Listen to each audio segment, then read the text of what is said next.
और बहुत सुंदर एकटा विवाह में जखन कोनो अगुआ होय छथिन तो एकटा बहुत सुंदर समझ की सब कहै छथिन जे हमरा चाहे सुनी। नहीं दहेज में समान चाही,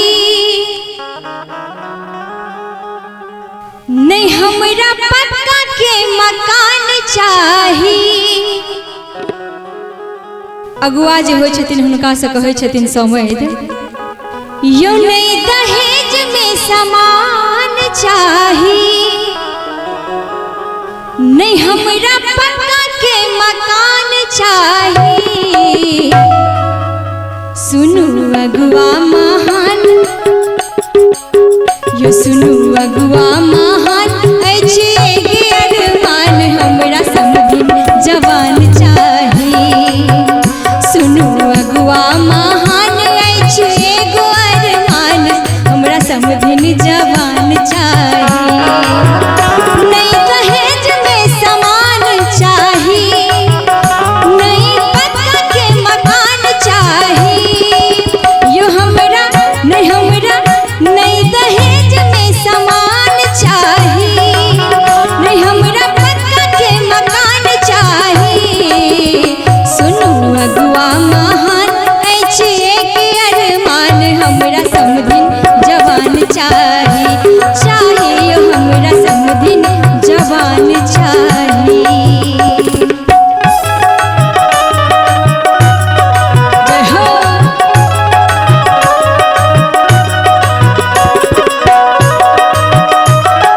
बहुत बढ़िया।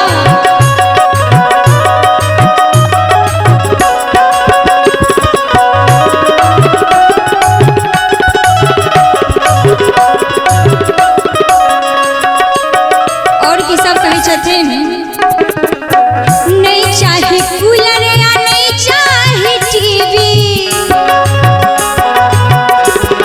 सुनै छी ने नहीं चाहे कूलर या नहीं चाहे टीवी। पढ़ल लिखल चाहे बबुआ के बीवी, पढ़ल लिखल चाहे बबुआ के बीवी। हुनक रूपवान चाही, किनकर जे पुतौह हेतनि तिनकर। हुनक रूपवान चाही, हुनक गुणवान चाही। सुनु अगुआ महान अछि एक अरमान हमरा समधिन जवान चाही। चाही यो हमरा समधिन जवान चाही।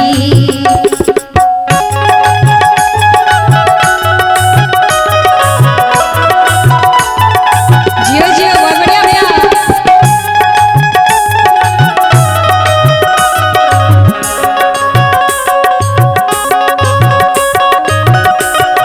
ओहो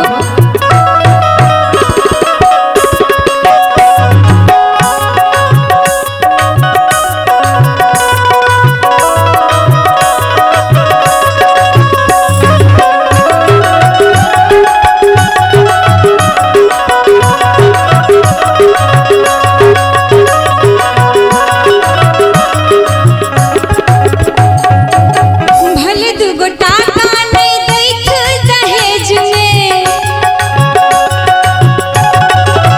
कहू एहन समय सब जब भेट जायत तो बहुत रास विवाह एहन हेतै जाहिमे टाका लेबे नहीं करथिन, गिनबे नहीं करथिन अपना बेटा के लिए। ई समय के एकटा अलगे विचार छै कि भले दुगो टाका नहीं दैत दहेज में, बाकी हमरा बेटा के राखत करेज में।